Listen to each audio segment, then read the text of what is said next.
Today, I'm chatting with Adam Ross, an entrepreneur who focuses on investing and incubating businesses in the beauty, consumer products, and retail categories. Adam is currently the chairman of Heyday.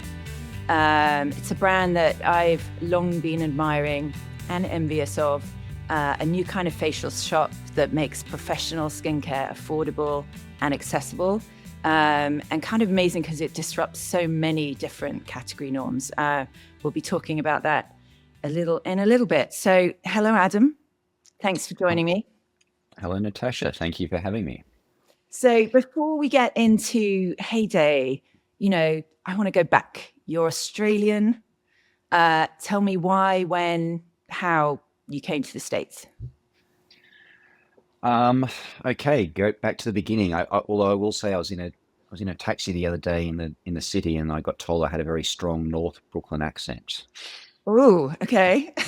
I was like, no, it's Australian. He's like, okay, close. I'm like, not really, but anyway. Um, so yeah, prior to being more entrepreneurial, I had a little under 15 years actually doing mergers and acquisitions within investment banking. And I did a little over 12 months in Australia, sort of straight out of undergrad. And after 12 months, they said, "Hey, why don't you go to New York for a few years and get some bigger experience, get exposure to a new market, learn a lot of good things, and then come back and come back to Sydney and keep trucking along." Um, and at the time when I went actually in Sydney, I was actually sort of put into the consumer products and retail group. So that's kind of all I've known. And then yeah, got transferred to New York at what was the start of 2001. Obviously ended up staying in New York, but had sort of the next 13 years in consumer products and retail work. So a lot of that was purely advisory versus sort of capital markets, but I think just such an incredible learning opportunity because at such an early age, you're literally sitting in the chairman's office, in the CEO's office, around the boardroom table, and you're hearing senior members strategizing about their companies, and it's not just about where they are today, but where they want to take them. And obviously, there's acquisitions and divestitures are part of that. But there's also a lot of, I'd sort of say imbued consulting work that comes with like, looking at the competitors, looking at the landscape, the industry, what's going to change, what are trends we want to be capturing. So, to my mind, it was, look back, it was ultimately such an incredible stepping stone to being more entrepreneurial. But I loved it. It was incredible. It came with, demanding hours, and there's a lot to it that was frustrating. But I think the insight into what C-suite makers were sort of talking about a Fortune 100 companies when you're 24, 25, 26 was incredible. So I think really fortunate to be working with like great bankers and great CEOs for that, for that period. Yeah, amazing. I mean, in Yeah. terms of background for starting your own business, like, what do you think you got that was different from many other people coming from different backgrounds? Like, what did the banking, M&A, like, what particularly do you think it kind of equipped you for? Yeah, good question. I mean, I think when you're, from a transactional perspective, whether you're representing a company that's like buying a business or a company that's selling it, as a buyer, you're obviously working with the team and you're understanding like what attributes they ascribe value to, right? Like what makes a good business, what makes a great business, what makes an outstanding business. And obviously there's various value implications for that, but a great business is comprised of many different parts. There's obviously like the financials, and like, yeah, that's important, but they're generally an output of what needs to be a good brand, a good product, a good strategy, and a very well-run business operationally. So like there's a lot that goes into that. But I think how to set up and structure and run businesses was certainly valuable on both sides of the fence.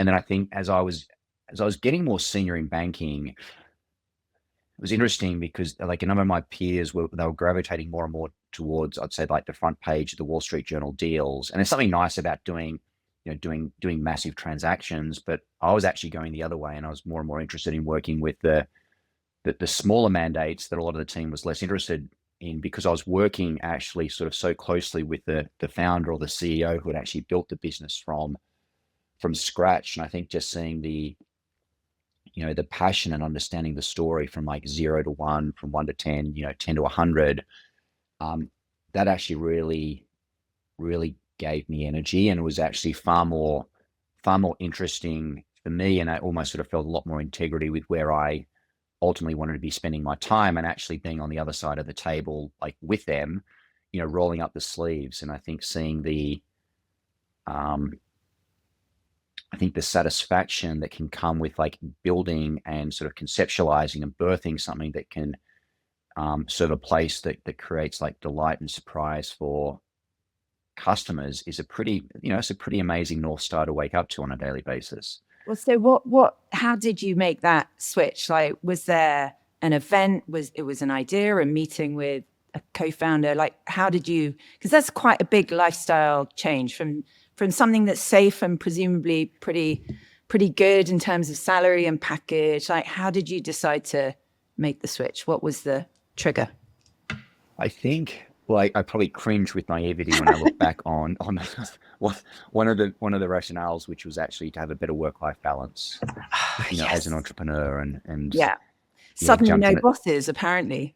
jumped in that one with 2 feet and no net below me. I think over time I felt like my growth curve plateauing, and I wasn't like learning as much. And I mean, the beauty of banking is no two situations are similar. So like you obviously like learn things with like every transaction, but to my mind, I felt I was sort of acting more in the role of agent versus me wanting to be a principal. And again, just I think I've always loved creating, so I think the ability to go back to that with the benefit of like my experience and what I'd learned felt like an opportunity, in my early 30s to sort of take that, to take that leap. Um, and I sort of felt if I wasn't going to do it then I was probably never going to do it. And is generally have a point of view, probably better to regret something having done it than Yeah. not done it. Okay, then why Heyday? What was the white space that you saw? Obviously, it's an interesting category because it's very, irrational yet results based. It's very fragmented. Tell me about what you saw. Yeah, over time in banking, you end up specializing within almost sort of like narrow subcategories of a broader sector. So one of the ones I actually found myself in was beauty.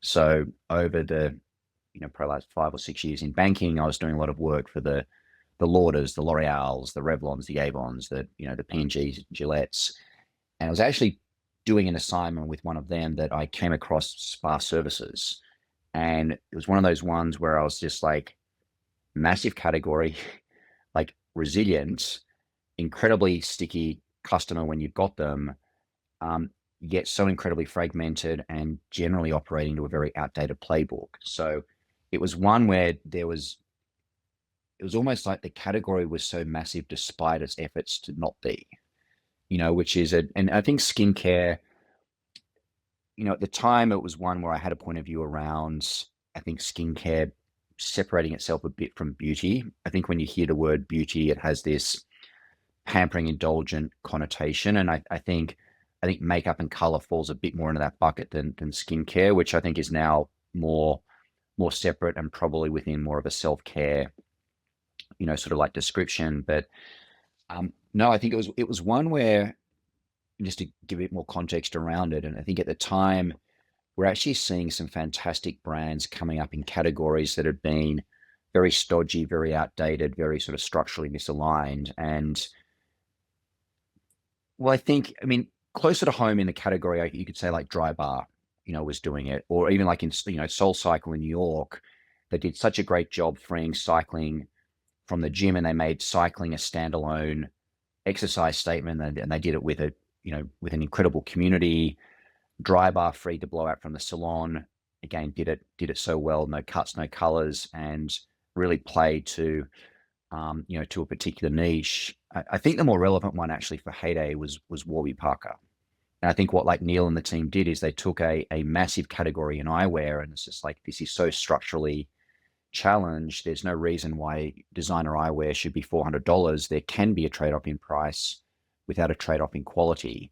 And like, let's do it with a brand. Let's do it with a friendly voice. Let's do it with a connection and sort of like a brand sensibility that connects with a more modern consumer and makes engagement far more friction friction friendly. So to my mind, skincare was a category where like eyewear, it checked so many of the boxes. And when I looked at, I'd say like the structure of the category, you had these very high-end spas, and they were generally like multi-service offerings, but very expensive, very hard to get in, or things were kind of like cheap, but cheap in a bad way.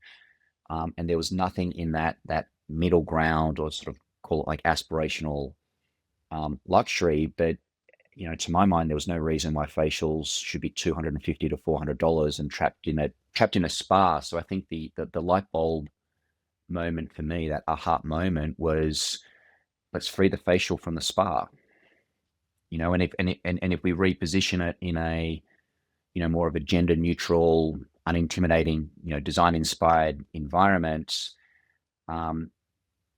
facial is self-care, and it's part of a broader health and wellness investment and routine for a modern customer that's probably a bit more time strapped than they'd like to be. Yeah. Yeah. No, I love that. So in between the kind of nail salon and the spa, something that makes facials more like a haircut in a way, something that's self-care, maintenance, regular. Yeah. And I think I think we did a lot of research that sort of invalidated it. And I think the biggest barrier that came to, why don't you get facials, was just these friction points of time, cost, and convenience. And I think, again, like the high end spas, they're generally focusing on a female centric clientele, age 50 and above, that's got time and money. And I think that the aha for us was, there is the broader psychographic cohort, early 20s to mid 40s, that they're focused on, exercising well. They're focused on like their food, their beverage, their vitamins, like their mental health. And skincare is self-care. I think like one of the biggest moments for me was, skincare is arguably the second greatest daily use case in people's lives behind food and beverage. And there was no trusted brand and no way to actually engage. So there was a little bit of a, if you build it, they will come. And we didn't want to build a brand that was around price, around convenience. Like, they're all part of the brand pillars. But let's offer the strongest value proposition in the market. And in doing so, we should get people that either A, get facials elsewhere, but they want a better option, but B, let's grow the category. Like, let's get people who maybe they get it once a year for a birthday or a promotion or when they're on vacation, but like, let's bring this into their lives in a way that they're making an investment in their skin. And again, this is part of their self-care spend and investment about being the best version of yourself. Yeah. And did you start with a membership model? We did. Yeah. Another good subscription membership, trying to bring people in, create that regular kind of behavior. Exactly. And I think because the industry was very fragmented and I'd say quite like outdated in its approach, there weren't too many examples we could like look to with skin specifically. And the reason we did monthly, it just worked out, I think, quite nicely, is your skin cells renew every 28 days. So in theory, that's the right frequency that people should be getting a facial. Sort of come in, let us get all the dead skin cells off. Let's sort of plump you with professional product and serums and oils, and set you up for a home care routine until you see us next month. So we started doing that in the first month, actually, that we opened our first store, and weren't really sure what to expect, but it ultimately took on a bit of a life of its own. Yeah, amazing. So I'm a strategist. Do you have like a brand positioning or something that kind of informs everything? purpose, positioning. We do. What is it? And what is it? Well, I think for us, it's we were inspired, Natasha, back in the day by Simon Sinek at the time. I don't know whether you've come across any of his work and sort of the Golden Circle framework that actually inspired how we name our business. And I think the concept behind it was there's, if you think about three, sort of three concentric circles, but inside going out, the why, then the how, then the what. And his point being a lot of, I'd sort of say, more uninteresting businesses talk outside in. They talk all about what they do. Some talk about how they do it, but very few talk about like why they exist. And I think people increasingly see brands as an extension of themselves. And when Heyday was launching, it was also, I think, in a time where there was also a bit more of a paradigm shift in the market, where 10 years ago, prior to Heyday opening, you won by being all things to all people. And I think as the bar for what you need to execute on gets higher and higher and higher, you win by being specialized, like do one thing and do it well. But for us, while we could sort of talk outside in, that what do we do at Heyday? We give world-class facials. How do we do it? We do it in a really inspiring, unintimidating space. We do it with education. We do it with incredibly trained estheticians. We do it with professional product. But the why we exist, for us, that North Star was to help people be the best version of themselves. And we start doing that with the skin that you're in. So Heyday, it's actually a term that was used more by our parents and grandparents as this reference to back in my heyday, back in my prime, back in my best.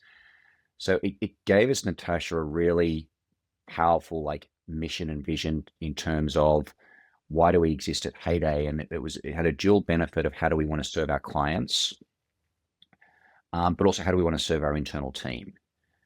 So I think so. A lot of the brand pillars actually come from the why, and where we play that role in being the sort of like your trusted skincare resource. But I think in a world where a lot of people feel stretched a mile wide and an inch deep, we can be that go-to resource on skincare, and there's real confidence and empowerment that comes with feeling in command of this area of your life. So that guided a lot of how we turn up in the market, how we train our team, how we construct little touch points, not just like within the four walls itself, but around sort of the 360, client journey and what we want to stand for as a brand. I just think that actually service brands actually they're both easier to activate across touch points, but also harder because there's so many things you have to kind of think about and control. Like, what suggestions would you give other founders about what's important when you're building more of a kind of consumer service brand? I think the one advantage of service brands is your ability to test and learn. And I mean, arguably you can obviously do that across other, you can do that online, but it's easier to do it in terms of whether it's with a service or a new touch point that, take a shop, take 2 weeks, and you can like test and learn. And I think that's, generally where I come from, in terms of where I'm predisposed as an entrepreneur. I think having spent far too many hours in the boardroom over my career arguing about what we think the customer wants, like get out there and test it. And it's going to validate a lot of your hypotheses, but you're also going to get some hidden gems like these ahas, like would never have seen that in 100 years. So I think for us, we were huge proponents of testing and learning. And then when things worked, we could then roll it out across more and more shops. When things didn't work, we'd either cut it or we'd figure out how to adapt accordingly. But you're right. I think with, for us with facials, it is a high bar. If you have a bad experience, it's tough to recover. So I think you generally start off by like less is more and fewer touch points, because I think these days, if you do 9 out of 10 things correct and get one thing wrong, people still remember, where you missed it. So I think we're all around simplicity and minimalism, but where we wanted to lean in was like almost over educating around the facial and the quality of the esthetician. So like we made a strategic investment as a brand to really, really invest in estheticians. So the upfront training, almost the exams they need to pass to be ready and eligible to be in the treatment room, working with the right products is, I think, far more robust than anyone else out there. So that for us was like really important, because when you've got someone, and it is a vulnerable experience, they're lying on a treatment bed, their eyes are closed. It's, you're very close. So it's like really important to get that one right. And sometimes it's less about what you do, but it's the manner in which you communicate it and imbue hospitality into the experience, where you want to be the highlight of someone's day or someone's week. Yeah, it's funny because I always think of test and learn as a digital thing. I'm so used to doing that on more digital brands and businesses. In terms of, like, a silly question, but like, how do you have like learning plans that then you pull through managers and estheticians, or like how do you do test and learn across multiple locations? And No, it's a great point. I mean, I think there's a bit of a Rubik's around how it works, because in some cases, I mean, we have a framework where people can actually sort of submit ideas both within the shops and in our support office, both and your employees and customers, or so it's like a two-way. no, more of our employees. I mean, Yeah. we do actually have a feedback mechanism from our clients, which is great, because um, you get some really helpful feedback. You obviously get some that is also very helpful and difficult to read, but I think that's all part of like where you need to like raise the bar and, hey, is this a one-off issue, or is this something where we're under indexed in training, so we need to elevate the team or do better across here. So we get both feedback, but I think around sort of the internal testing, some things are like low effort, some are high effort. We have a point of view around like, what does success look like? So there's a kind of like an ROI, a return on investment around that. But there's also like there's a filter around, I think, strategically, is this the right thing for the brand, and operationally. And I think all of these things come together. And I think as a business, yes, you always want to be focused on making money and being more streamlined and being more profitable, but not every decision should always come down to dollars and cents. There's something around, if you can improve things massively financially, there's probably like an implicit cost to that. Something strategically could be profound, and it costs a little more money. So we need to like look at a lot of it, and we've got shops that are a bit more easy to sort of test in than others, and then we're forced to prioritize, what do we want to try. I think you want to strike the right balance of testing the right handful of things every couple of months without coming across too unfocused and throwing too much mud against the wall.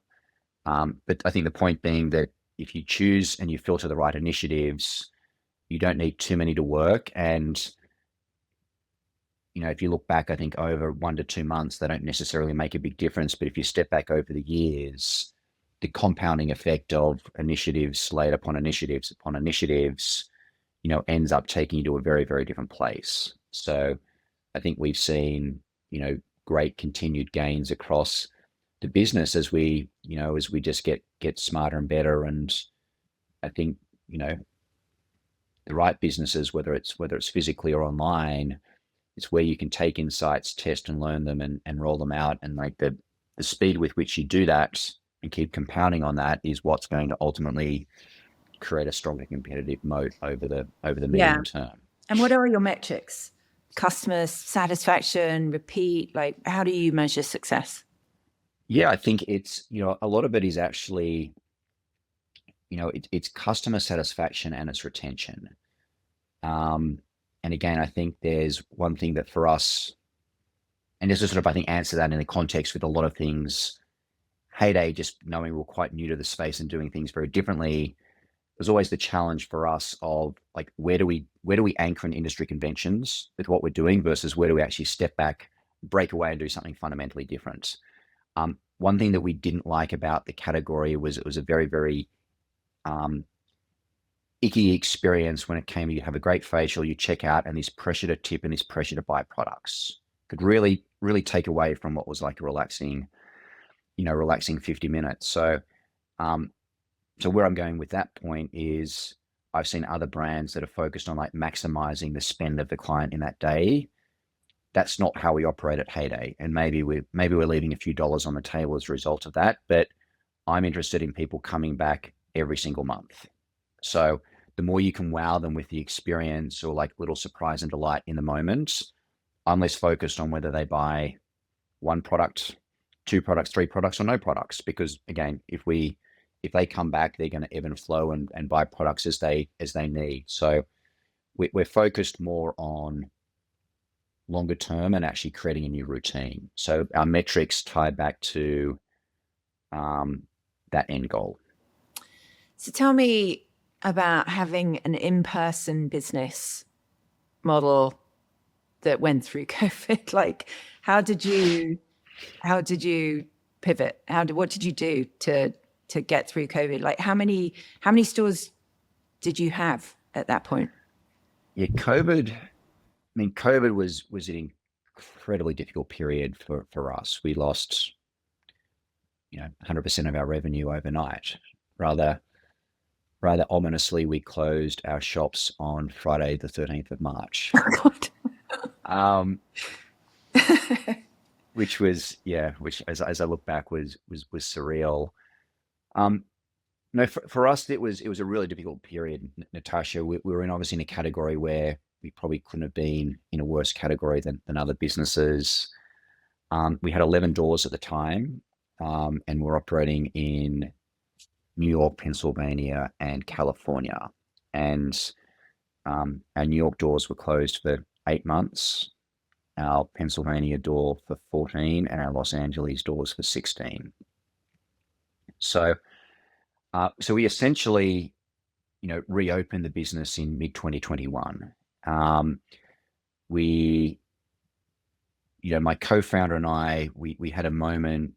I think it was the last week of March, and including our team members in the shops and our support office, we had around a little under 500 team members, and we had a week where we literally had to let 488 go.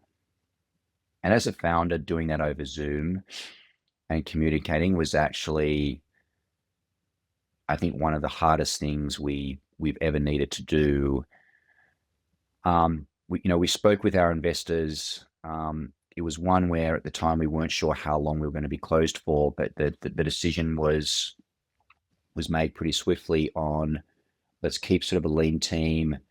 The silver lining here is we've got the opportunity to correct 5 years of mistakes and institutional learnings and things that we wish we'd known then. So we had a team that very, very quickly actually got to work on things, with the outcome being, hey, when we open, we're going to be like leaner, smarter, stronger, better. So we're going to come out of the gate strong. So we changed booking platforms. There are a lot of shop protocols that I think over 5 years you end up adding to things. And so we skimmed, we exactly went back to basics. Less is more. We upgraded our training materials. We improved our third-party product curation. Our facial protocols. We actually worked through a new membership program that we wanted to be far more user friendly and compelling for our clients. So a lot of great stuff that we did. We actually launched essentially a Heyday University, so like a digital school for estheticians, so we could keep them engaged and learning and growing when it was obviously sort of tough for anyone to be working. So as a result, the businesses actually came out stronger, and our metrics post-COVID are fundamentally superior to our metrics pre-COVID. For us, it was still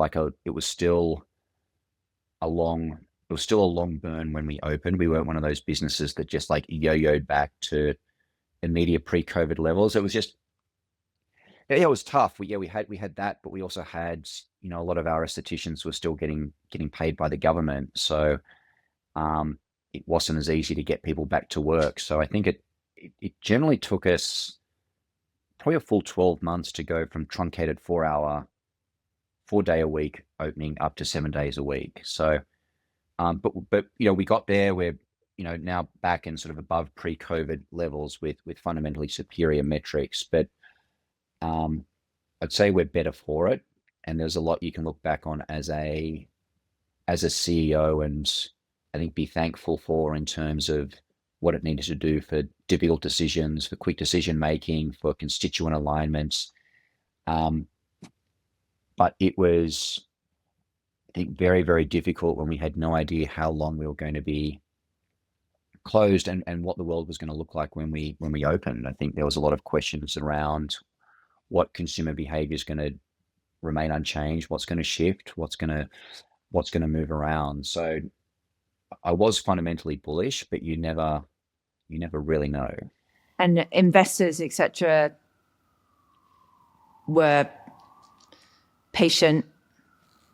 Our investors were great. I think we got some PPP loans, we got some ERC loans. We got things that Yeah, those programs were established exactly for companies like ours that needed the yeah, support. Um, and yeah, our investors have always been great. I think supporters of our strategy. So there wasn't so much of a pivot with us. I think everyone bought into the fact that we are a very special, like, in-person physical service, and that's what our brand is built yeah, around. Um, but you just sort of got to zoom up and look at it with more of a medium to long-term lens. yeah. A belief in the future. And then how many do you have now? Because you do a franchise, mix of owned and franchise. Yeah, correct. We actually made the strategic decision to franchise before COVID, so before any of this happened. And it's always interesting how you evolve as a CEO, Natasha. I think if you got me back in 2015 when we opened and said, "You're going to franchise," I would have said, "Absolutely not." But upon reflection, knowing we're just so people centric as a brand, and I think just seeing other brands that sort of had expanded across the country, quality control is actually like the biggest issue. And I think when you actually franchise, you've got partners that have got an investment in the business, they've got skin in the Skin in game, the game. Yeah, sort of no pun intended, but they care about the team, they care about the culture.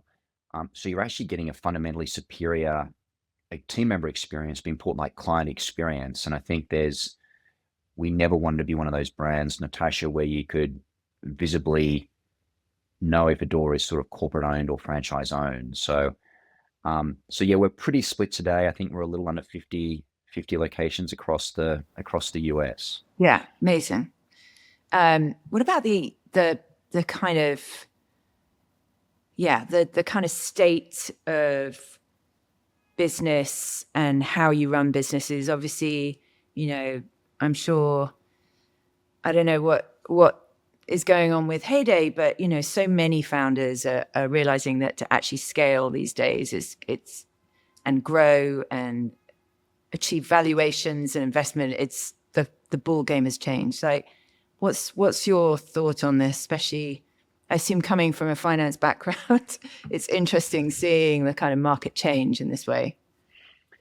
Yeah, I think it's different things for different businesses and different categories, and what works for us may not work for others. I think one thing for CEOs and founders is, I think you do need to know the role you play in the food chain and for what period of time. I mean, I think founder hubris is real. And I think one thing that actually has changed, I think, since I've been an entrepreneur versus today, is the bar for executing, Natasha, has never been higher. So I think the ability to play the small company get out of jail free card, I think, is getting harder and harder and harder. And I think there's no substitute for the founder's vision, like the entrepreneurial passion, and you're wearing different hats, and 0 to 1 is very different from when you're going from 10 to 100. And I think some businesses need professional and experienced management earlier than others.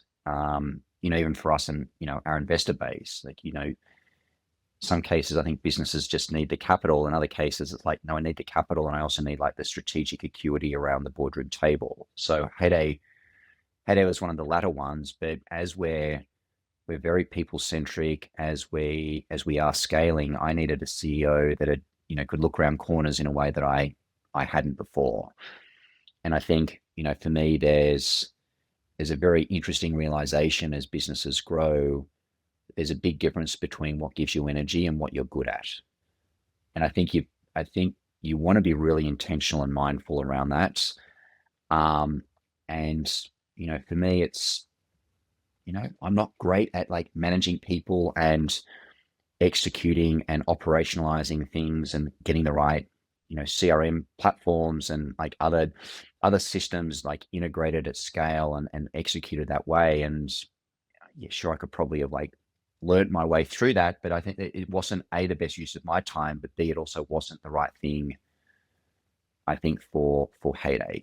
So I think you've also got to step back and do what's right for the stewardship of the brand. So, I'd raised with the board, probably 18 months before getting a CEO because there was a lot of rebuilding for us when Heyday reopened, which was, I think I'm the right person to plug the holes in the boat, get us reopened, get us back to a really solid foundation. But then we're in that place, our ability to actually like hire someone who's incredibly talented is going to be, I think, so much more of an easier proposition. So that was the choice that we made. Yeah.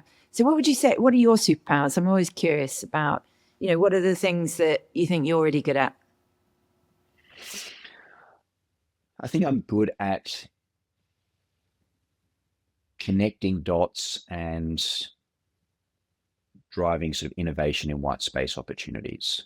And for me, I love like the creative process around birthing that. And kind of in investor parlance, it's all around like, let me come up with an idea and concept and like let me establish product market fit. And I think once you actually then get that, I feel good about that. I've got no ego around like, now let me get some incredibly talented operators that can operate the hell out of this in a way that I can't. So this business can have the greatest possible positive impact in people's lives that probably wouldn't happen under my stewardship. But, for me as an ex-banker, I, invest in other businesses as well. And I think having been a CEO, it actually makes me a very good sparring partner for the senior management team. So I think it's actually one where we come together well, where 1+1 actually equals a whole lot more than two. So I've actually found that to be ultimately the most impactful relationship in my businesses. Yeah, amazing. What are the type of businesses, or what are the criteria for the type of businesses that you like to invest in? I'm a huge proponent of outsized brand advocacy and loyalty. And I think we're seeing a lot of brands that I think are struggling recently because they've been on the Facebook and Instagram drug of acquiring customers but not keeping them. And I think the biggest thing that can do that is a large category with an outsized brand that can keep people coming back. So I'm big on brand. I'm big on non-fads. I don't like fads. Best advice, worst advice you've been given as a founder?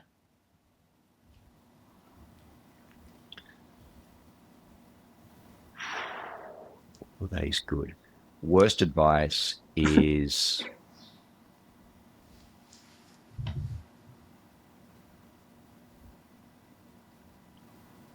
focus on your strengths. Okay. To my mind, I think it's, as a founder, you've got to focus on like what gives you energy and like what best sets the brand up. And that's not necessarily what what you could be good at. So obviously coming from a banking background, like finance and numbers, I can spend time doing, but that's not a good use of my time. No, I think the best advice is I've actually found is to is to weekly set aside time in your calendar to get out of being in the business so you can be on the business. So you can zoom out, you can think strategically.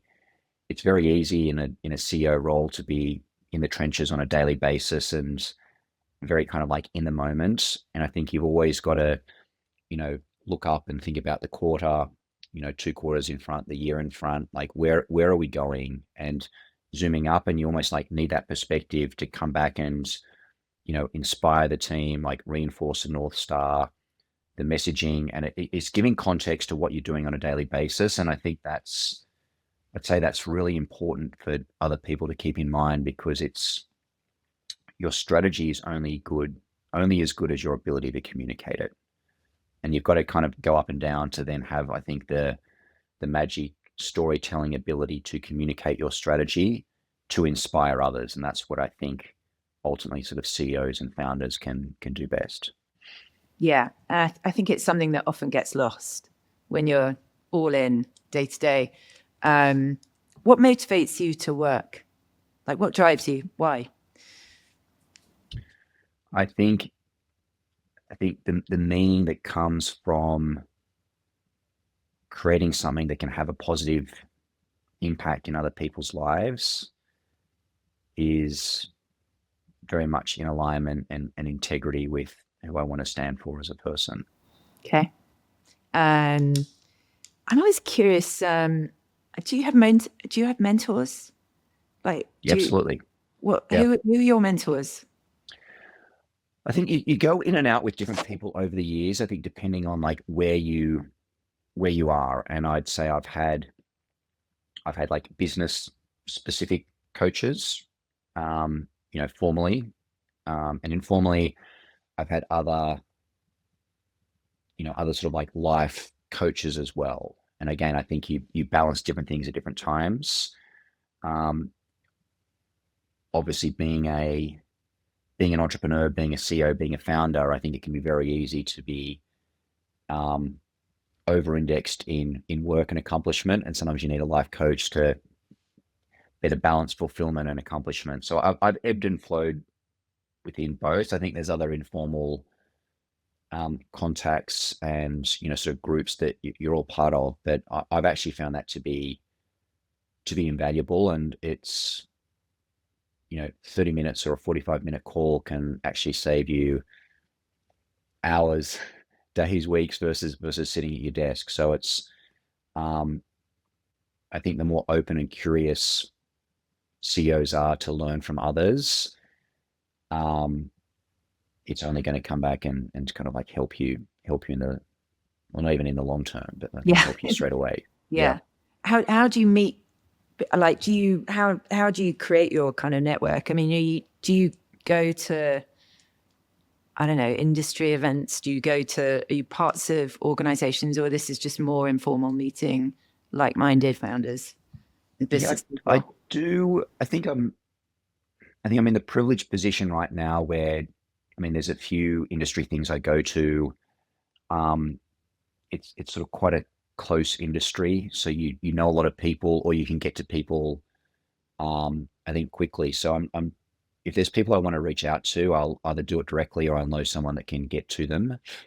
Um, I also, I also mentor a few other sort of like younger CEOs. I think there's an element of paying it forward. I'm still involved with, the Baker Retailing Centre at Wharton, which has got a, incredible community there. So I think there's a few things that I do and I'm involved with, but I'd say the premise is I'm trying to sort of be more quality over quantity with interactions. But you never know where some of these things go.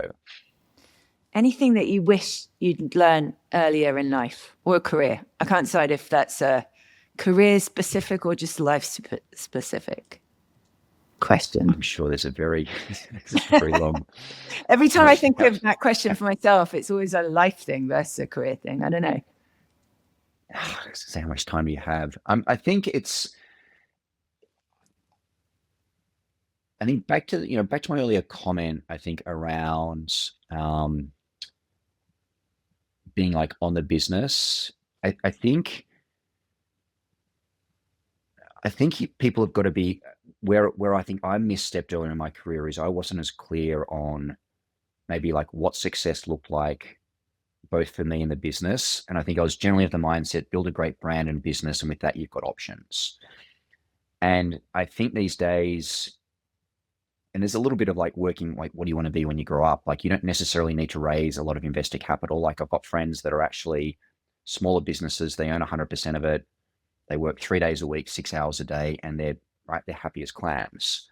When you get on, and there's nothing wrong with like the grand slam, like, let me try and build the next unicorn, but that comes with a very, very different journey, and series of consequences that, that you need to be mindful of.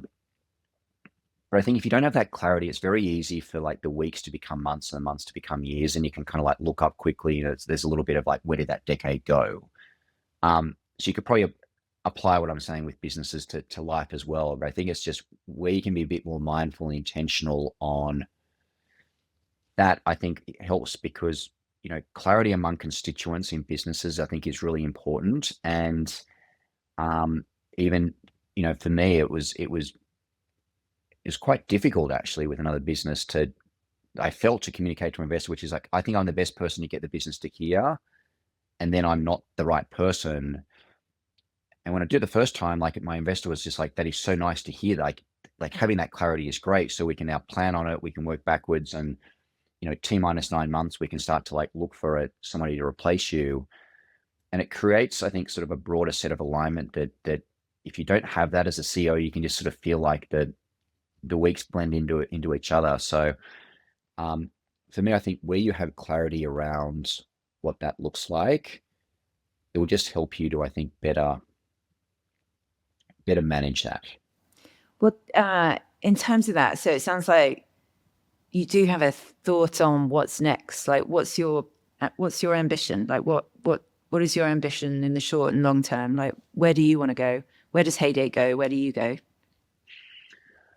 I think really excited for Heyday. I think it's just, it's heads down and it's executing. We're not a business that comes out with too many fancy new things. We're not out to pivot. It's just, it's more of the same. And I think for us, it's entrenching our footprint nationwide. And that's, for some people that can sound unsexy, but to my mind, I'm a big fan of like low risk, recurring revenue businesses. It is big country, and we've got to keep doing better as new entrants come to the market and bring in new modalities and do the right thing by our team and our clients. And that's a great challenge. So, I think it's heads down for, how we keep doing that. And then, I'm in the early stages of thinking about something that's next. But similar to Heyday, I think there's going to be a North Star around it's going to be a business that creates like, sort of, it's an immersive experience, and there's joy and delight, and I'm helping people to be a better version of themselves as a result of engaging with the brand. So it's still playing to like in a my wellnessy, values. A wellnessy kind of, that sounds very wellnessy to me. Wellnessy. I'd say it's a bit more sort of like experiential. But again, I think they're the filters that I was sort of always like honing around in terms of like what's next. Like, you could probably have a very successful business selling other widgets on Amazon, but that's not something that gives me energy. And I think at my age and, having done what I've done, it's all about, you can sort of distill it down to, you want to build great businesses and work with great people and have fun along the way. So, yeah. And experiences. I mean, like, it sounds like you're also the in-person experience, which isn't easy compared to, potentially just a pure digital play, for example, or even a consumer business, because it's all of those things together. No, I totally agree. And again, I think there is a joy and excitement that comes with when you can deliver on that for people. And even, with Heyday, when you had your deep, dark days as an entrepreneur, just the ability to sit at the front of a shop and watch, our team members come in, or watch a client come out, like, looking and feeling great. It's just like, this is why I'm doing it. Yeah. This is what makes it all worthwhile. last couple of questions. So, how do you keep like up to date? Like, there's so much out there. I feel like whether you like the word beauty or not, skincare, like beauty, consumers, like how do you keep up? Is there anything that you go, like any go-tos, websites, Substacks, I mean, podcasts? there's different members of the Heyday team that help synthesize and around like new products as an example, like coming to market.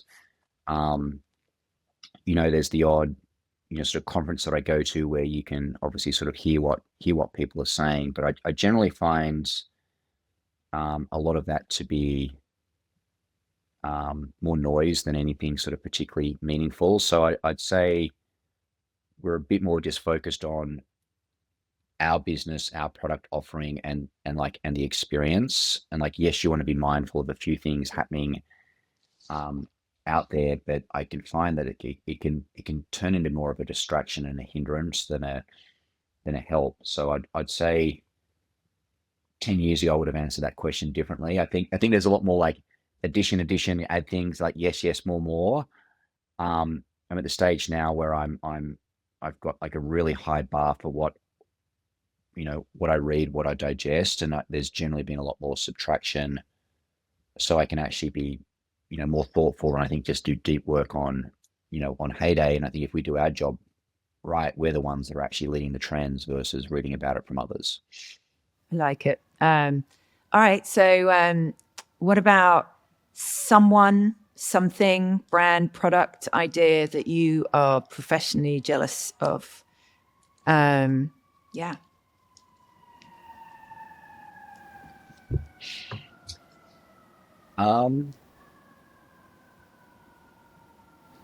You heard of a business called Moon Pals? No, but I'm going to look it up. What is it? So it's a gravity weighted toy for children. So strangely enough, it's by the same founder actually sort of came up with like gravity blankets, sort of Mm-hmm. like those 30-pound blankets you can put on you. But I think it's a really interesting business where you've got a product that's actually, there's sort of studies around sort of like the psychological impact of having sort of like a weighted product, but the storyline, and I think what's going to be coming forward on videos and narratives and like far more of a digital immersion with these toys that can be almost sort of children's best friends in a way that come alive and obviously sort of like providing a psychological benefit, seems to be a very sort of like innovative white space opportunity. Again, where you're playing a role, but I really like sort of like the quadrants that he's building on to actually build a multifaceted brand, and one that's actually doing a great thing with an audience that's kind of like loving his product. Amazing. All right, I'm going to look that up. Thank you so much. Well, listen, thank you for having me, and yeah, I hope this was helpful for the listeners.